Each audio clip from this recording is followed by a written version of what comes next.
যেতে দেওয়া হয়নি।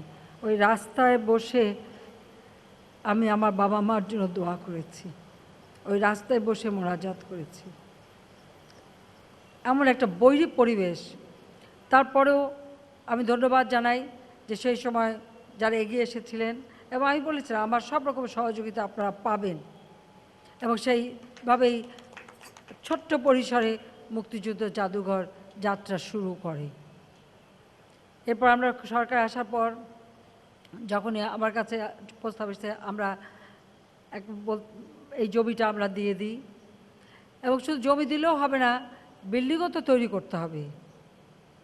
আমার ক্ষুদ্র চেষ্টা ছিল, আমাদের অনেকেই যেহেতু ক্ষমতা আছি বললে তো সবাই শুনবে, আবার একবার বিরোধী দলে থাকলেও কেউ শুনবে না তাও না, সেরকম লোকও আছে।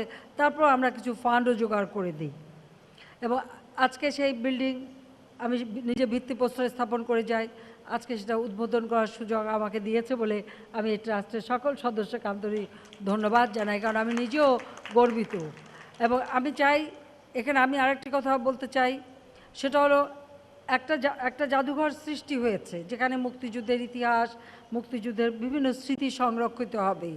তাছাড়াও আমরা প্রতি জেলা উপজেলায় আমরা মুক্তিযোদ্ধা কমপ্লেক্স তৈরি করে দিচ্ছি। এই কমপ্লেক্সে একটা করে ক্ষুদ্র পরিসরে মুক্তিযুদ্ধ জাদুঘর থাকবে, এবং সেটা করা হচ্ছে। ইতিমধ্যে প্রায় 170টার মতো আমরা করে ফেলেছি।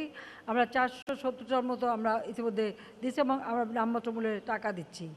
সেই সাথে সাথে যেখানে গণকবর এবং যেখানে সম্মুখ সমর হয়েছে, যেখানে যুদ্ধ হয়েছে, তারই স্মৃতিচিহ্নগুলি সংরক্ষণেরও আমরা ব্যবস্থা নিয়েছি। এটা সমগ্র বাংলাদেশব্যাপী, কারণ ওই অঞ্চলের লোকেরও জানা উচিত যেখানে মুক্তিযুদ্ধ হয়েছিল, সেখানে কিভাবে মানুষ লড়াই করেছে, কিভাবে আত্মত্যাগ করেছে, কিভাবে বুকে রক্ত ঢেলে দিয়ে স্বাধীনতা এনেছে। আমরা কিন্তু সেই ব্যবস্থাগুলিও করে দিয়ে যাচ্ছি।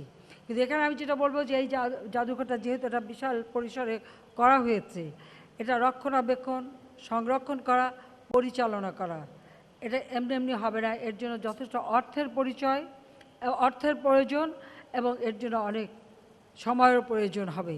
এবং অর্থ যদিও আমরা বলি অর্থ যত অনর্থের মূল, আবার অর্থ ছাড়া তো হয়ও না, এটাও বাস্তবতা। কাজে সেখানে আমি বলবো এখানে ট্রাস্ট আছে, আমার একটা ট্রাস্ট ফান্ডও করা আছে। সেখানে যারা বিত্তশালী বা অনেক মুক্তিযোদ্ধারা তো এখন ব্যবসা বাণিজ্য করে যথেষ্ট ধন সম্পদেরও মালিক হয়েছেন। প্রত্যেকে যদি একটু এগিয়ে আসেন আর যদি এখানে অনুদান দেন এবং একটা ভালো অ্যামাউন্ট ওখানে রেখে দেওয়া, ফিক্সড ডিপোজিট করে, যেটা আমরাও করেছি, যে এটা ফিক্সড ডিপোজিট করে রেখে দেওয়া, আর তাছাড়া কিছু ইনকাম জেনারেটিং কোনো কাজ করা, এর মধ্য দিয়ে কিছু অর্থ উপার্জনের ব্যবস্থা করে এটাকে যাতে সেইভাবে রক্ষণাবেক্ষণ করা যায় তার ব্যবস্থা নিতে হবে। এটা একান্তভাবে প্রয়োজন হবে। আর এর জন্য আমার পক্ষ থেকে যেমন বিল্ডিং করার জন্য কিছু টাকা তুলে দিয়েছিলাম, কাজে এখানে যা দরকার নিশ্চয়ই আমি তা করব, এটা আমি কথা, সেটাই আমাদের লক্ষ্য। ইতিমধ্যে আমরা জানেন যে আমাদের মুক্তিযোদ্ধাদের আমরা ভাতাগুলি বাড়িয়েছি। দুস্থ, বয়োবৃদ্ধ, অসুস্থ মুক্তিযোদ্ধা তাদের চিকিৎসার ব্যবস্থা, আসল চিকিৎসা, যাতায়াত আমরা একবার বিনা পয়সায় করে দিয়েছি তাদের। নানা ধরনের, আমি আর এত ডিটেল বলতে চাই না, আমার লিখিত বক্তৃতার মধ্যে সবই দেয়া আছে, কাকে কী দিয়েছে ওগুলি বলতে চাই না, কারণ তাদের যে অবদান তা ওই ক্ষুদ্র টাকার অঙ্ক দিয়ে বিচার করলে হয় না, এটা হলো বাস্তব কথা। কিন্তু হ্যাঁ, জীবন চালাতে হলে প্রয়োজন, এটাও ঠিক। কাজেই আমরা আমাদের সাধ্যমতো চেষ্টা করে যাচ্ছি যে তাদেরকে সহযোগিতা করতে, আর সেই সাথে সাথে স্মৃতিচিহ্নগুলি রক্ষা করা, এবং আমাদের দেশের আর ভবিষ্যতের জন্য কখনো এই দেশে মুক্তি সংগ্রাম এবং মুক্তিযুদ্ধের ইতিহাস যেন ভুলে না যায় তার ব্যবস্থাই করতে হবে, কারণ সেটাই আমাদের প্রেরণা যোগাবে, শক্তি যোগাবে, যে একটা স্বাধীন দেশকে আমরা বিশ্ব দরবারে মর্যাদার আসনে অধিষ্ঠিত করব। আমি 96 সালে সরকার গঠন করার পরে কি দেখেছি, আমাদের বাজেট করা যায় না, ওই বিদেশি সাহায্যের রূপে বসে থাকতে হয়, পর মুখোমুখি হয়ে থাকতে হয়। আমরা যখন বাংলাদেশকে খাদ্যের স্বয়ংসম্পূর্ণ করলাম 98 সালে বন্যার পর, যে বন্যায় বলা হয়েছিল 2 কোটি মানুষ মারা যাবে, আমি বলেছিলাম একটা মানুষও মারা যাবে না। আমরা মুক্তিযুদ্ধ করে বিজয় অর্জনকারী জাতি। নিশ্চয়ই আমরা একটা প্রাকৃতিক দুর্যোগ মোকাবেলা করতে পারবো না, এটা একটা কথা হলো। আল্লাহর রহমতে একটা মানুষও কিন্তু না খেয়ে মারা যায় নাই। আমরা কিন্তু জনগণকে ডাক দিয়েছি, তারা ছুটে এসেছে, আমরা ব্যবস্থা নিয়েছি। আমরা সেই দুর্যোগ মোকাবেলা করে এবং বাংলাদেশকে আমরা যখন খাদ্যের স্বয়ংসম্পূর্ণ করলাম, আপনাদের এই কথাটা এই জন্য বলতে চাই যে মানুষের চিন্তার চেতনার যে তফাৎটা, এটা সকলকে উপলব্ধি করতে হবে। আমরা এই দেশে স্বাধীন করেছি, আমাদের চিন্তা হচ্ছে বাংলাদেশ মর্যাদা নিয়ে বিশ্বে চলবে। আর যারা ক্ষমতায় উড়ে এসে জুড়ে বসে, তাদের চিন্তাটা কী ছিল? পার্লামেন্টে একদিন যখন কথা হলো যে বাংলাদেশ আজকে খাদ্যের স্বয়ংসম্পূর্ণ, আমরা তখন ক্ষমতায়, আমাদের অপোজিশন বিএনপির পক্ষ থেকে বলা হলো খাদ্যের স্বয়ংসম্পূর্ণ হওয়া ভালো না, বিদেশি সাহায্য পাওয়া যাবে না। আমি আর কী বলবো, আমি সাথে সাথে উঠে দাঁড়ালাম, আমি বললাম বিদেশি সাহায্যের উপরে নির্ভর করে আমাদের খেতে হবে, ভিক্ষা চেয়ে খেতে হবে।